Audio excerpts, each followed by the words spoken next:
ایک new born baby جو ہماری نرسری میں پریزنٹ ہوا، جس کو پیدائشی طور پہ اس کی کمر کے اوپر ایک بہت بڑا، جسے عام لینگویج میں آپ پھوڑا کہتے ہیں، ایک سویلنگ ہے، اور وہ سویلنگ کے اندر کچھ گوشت ماں چیز جو ہے وہ نظر آ رہی ہے۔ بچہ دیکھنے میں بالکل نارمل ہے، لیکن اس کی ٹانگیں تھوڑی سی بے جان سی ہے۔ سر کا سائز پیدائش پہ بالکل نارمل ہے۔ مدر کی ہسٹری کے اوپر پتہ چلا، مدر کا جو فرسٹ میڈیکل چیک اپ تھا یا اس کا پریگنینسی وزٹ تھا، وہ 2 منتھ آف پریگنینسی پہ جا کے سٹارٹ ہوا۔ 2 منتھ سے پہلے مدر کوئی میڈیسن نہیں لے رہی تھی۔ اس کا پہلے آلریڈی سے 2 بچے ہیں جو کہ ماشاءاللہ بالکل ٹھیک اور صحت مند ہے، لیکن یہ تیسرا بچہ جس کی کمر پہ پیدائشی پھوڑا ہے، جس کی ٹانگوں میں جان نہیں ہے، جس کو پراپر طریقے سے فالو اپ پہ یا ایک میڈیکل چیک اپ میں نہیں رکھا گیا۔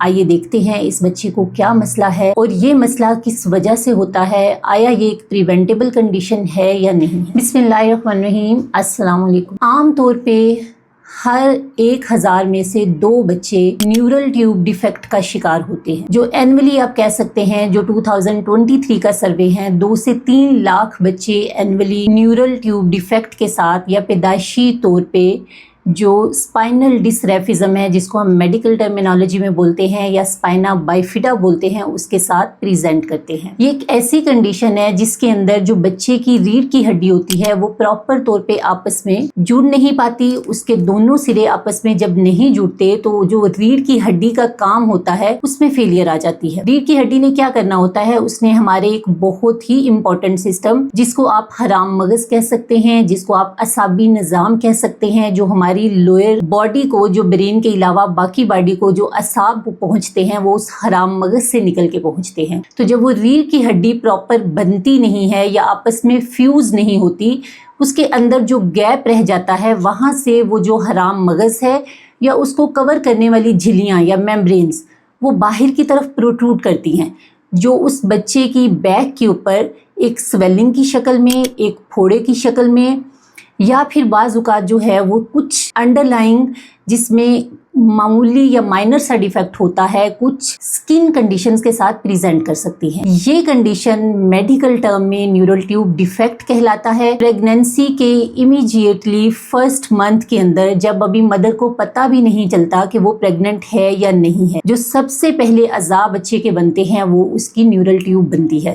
نیورل ٹیوب سے اس کا برین ڈیولپ ہونا ہوتا ہے، بچے کا حرام مغز بنتا ہے، اس کے اعصاب نکلتے ہیں، پھر ان اعصاب کے بعد باقی اس کا سب سے پہلا سسٹم جو بنتا ہے وہ کارڈیو واسکولر سسٹم ہے۔ اب جب یہ کیوں کنڈیشن ہوتی ہے، یہ بچے کے اندر پریزنٹ کس طرح سے کرتی ہے؟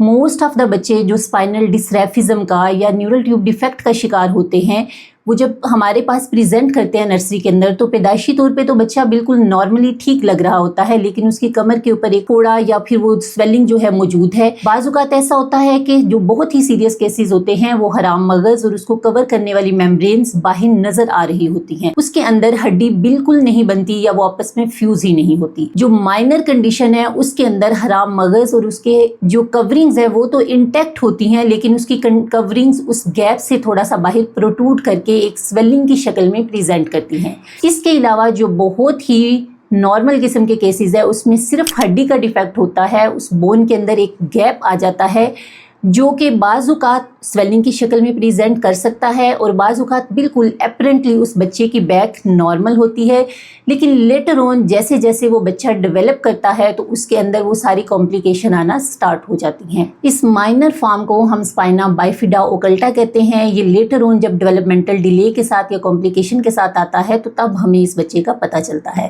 موسٹ سیریس کیس کو مننگو مائلوسیل، جس میں حرام مغز اور اس کے اعصاب سب باہر نظر آتے ہیں، اور کچھ ایک مائنر فارم جس میں جسٹ مننگو مائلوسیل ہے، جس کے اندر مننگو سیل ہے، جس کے اندر جسٹ میمبرین یا اس کی کورنگ اس گیپ سے پروٹروڈ کرتی ہیں۔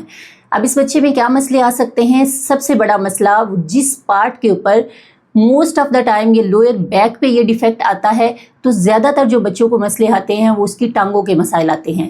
ٹانگوں کے پٹھے کمزور ہو سکتے ہیں، ٹانگوں کے پٹھوں میں اکڑاؤ بہت زیادہ ہو سکتا ہے۔ بچے کے پاؤں کی ایک خاص قسم کی شیپ ہوتی ہے کہ وہ جس کو ہم پیس کیوس یا ہائی آرچ فٹ کہہ سکتے ہیں۔ بچہ بعد میں جو ہے جب چلنے لگتا ہے تو اس کے اندر گیٹ ایب نارمیلٹی، جس میں ایٹیکسک گیٹ یا بعض اوقات پین کی وجہ سے بچے کی انٹیلجک گیٹ آ سکتی ہے۔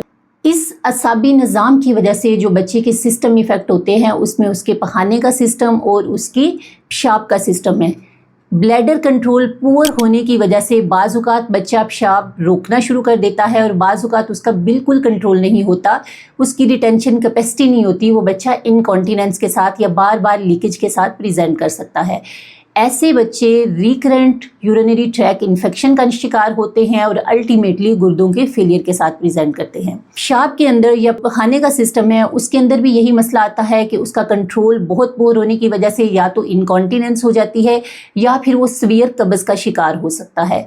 इसके अलावा जो मसाइल आते हैं, बाज़-औक़ात बच्चे का जो सबसे बड़ा मसला और जो इमिनेंट थ्रेट होता है वो होता है उस साइट पे जो इन्फेक्शन हो सकता है, क्योंकि हराम मगज़ और उसके असाब जो एक्सपोज पड़े हुए हैं वहाँ से जब स्किन के थ्रू या एक्सपोजर की वजह से कोई भी जर्म्स वहाँ से एंटर होते हैं तो वो सबसे पहले बच्चे को गर्दन तोड़ बुखार का शिकार करते हैं।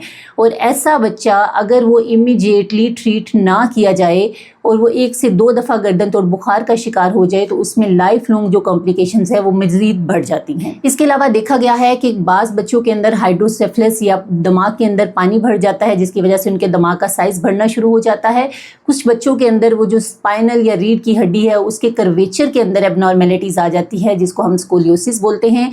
ये वो मसाइल हैं जो न्यूरल ट्यूब डिफेक्ट्स की वजह से आ सकते हैं। हमें कैसे पता चलता है? ज़्यादातर तो प्रेगनेंसी के अंदर ही जब आप अनॉमली स्कैन कराते हैं 5th मंथ के अंदर प्रेगनेंसी के, तो उसके ऊपर न्यूरल ट्यूब डिफेक्ट बहुत जल्दी से जो है ना वो आपको आमतौर पे पता चल जाते हैं कि इस बच्चे की जो है वो बैक पे स्वेलिंग है या उसका स्पाइनल डिस्रेफिज्म का मसला आ रहा है। उसके बाद जब बच्चा आपका पैदाइश के बाद आया है तो अगर तो ऑब्वियस बहुत बड़ी स्वेलिंग है तो हमें बाज़-औक़ात MRI कराना पड़ता है उसकी प्रॉपर लेयर्स वगैरह को देखने के लिए। और अगर वो ओकल्टा वाले केसेस होते हैं कि जिसमें एपरेंटली कोई स्वेलिंग नहीं है बट आपका सस्पिशन है तो जो फर्स्ट लाइन इन्वेस्टिगेशन है हम उस पर एक्सरे बैक पे जा सकते हैं और उसके मुताबिक जो है डॉक्टर आपका असेस कर सकता है। इस चीज़ से हम किस तरह प्रिवेंट कर सकते हैं? ये एक टोटली प्रिवेंटेबल कंडीशन है। न्यूरल ट्यूब को भरने के लिए जो सबसे बड़ा रोल होता है वो है फोलिक एसिड और विटामिन B9 का। अगर मदर ये एक फोलिक एसिड की वजह से डेफिशिएंट है तो उसके अंदर न्यूरल ट्यूब का रिस्क बहुत हद तक बढ़ जाता है। कहा जाता है कि प्री प्रेगनेंसी जो भी एज बेरिंग ग्रुप की लेडीज़ हैं उनको कम से कम प्रेगनेंसी से या प्लानिंग से पहले कि उन्होंने प्रेग्नेंट अगर कंसीव करना है तो 3 मंथ बिफोर आइडियली उस मदर को फोलिक एसिड स्टार्ट कर देना चाहिए। और चूंकि फर्स्ट 3 मंथ ऑफ प्रेगनेंसी जो है वो वेरी क्रूशियल होते हैं न्यूरल ट्यूब की फॉर्मेशन के लिए, तो पहले 3 महीने जो है प्रेगनेंसी के उस फोलिक एसिड के सप्लीमेंट को कंटिन्यू करना बहुत ज़रूरी होता है। तो 3 महीने प्री प्रेगनेंसी और प्रेगनेंसी के 3 महीने तक, ये टोटल 6 मंथ अगर किसी का पहले से एक न्यूरल ट्यूब का पेशेंट है तो उस मदर को ये 6 मंथ तक फोलिक एसिड का सप्लीमेंट लेना बहुत ज़रूरी होता है। नॉर्मली जैसे ही मदर प्रेग्नेंट होती है या कंसीव होती है तो उसी स्टेज पे अगर स्टार्ट कर दिया जाए तो बहुत हद तक जो है ना वो इससे प्रिवेंटेबल, इससे बचा जा सकता है। इसके अलावा और क्या रिस्क फैक्टर है? ओबेसिटी एक बहुत बड़ा रिस्क फैक्टर है। अगर मदर गेस्टेशनल डायबिटीज़ का शिकार है या मदर ऑलरेडी डायबिटिक है तो उसके अंदर न्यूरल ट्यूब डिफेक्ट का रिस्क जो है वो बढ़ जाता है। कुछ मेडिकेशन जो कि सीजर्स के लिए या एपिलेप्सी के लिए यूज़ की जाती हैं, अगर मदर वो यूज़ कर रही है तो उसकी प्रेगनेंसी में न्यूरल ट्यूब डिफेक्ट या ये स्पाइनल डिस्रेफिज्म का रिस्क बहुत हद तक बढ़ जाता है। ये है कुछ प्रिवेंटेबल कंडीशंस। अब अगर आपके पास एक ऐसा बच्चा आ गया है तो उसके अंदर उसको कैसे मैनेज करना है? सबसे बड़ी चीज़, उस बच्चे में इमिनेंट इन्फेक्शन या गर्दन तोड़ बुखार होता है। अगर तो बच्चा सीवियर केसेस में है, मनिंगो माइलोसील का शिकार है, तो फ़ौरन से उस गैप को कवर करना और उस हराम मगज़ को दोबारा से अपनी पोजीशन में रखना, उसी के लिए विदिन 72 आवर्स सर्जरी करना बहुत ज़रूरी होता है। अगर स्किन कवरिंग मौजूद है और जस्ट माइलोसील है तो उस केस में बच्चे को फॉलो अप पे रख के उसको कॉम्प्लिकेशन के लिए जो है वो देखा जा सकता है। और बाज़ जो ऑकल्ट केसेस होते हैं उसमें भी हमने बच्चे को डॉक्टर के फॉलो अप पे ज़रूर रखना होता है। उसकी कुछ कंडीशंस होती हैं जिसमें ऑब्वियस कोई स्वेलिंग तो नहीं होगी लेकिन स्किन चेंजेस ऐसी होती हैं जिससे डॉक्टर आइडिया कर सकता है कि आपका बच्चा स्पाइनल डिस्रेफिज्म का शिकार है। उसके अंदर उसकी बैक के ऊपर कोई टफ हेयर हो सकता है, हाइपर पिगमेंटेशन हो सकती है, स्किन डिम्पल्स मौजूद हो सकते हैं, स्किन के अंदर डिफरेंट किस्म के टैग्स हो सकते हैं, या फिर कोई फैट स्वेलिंग या लाइपोमा हो सकता है।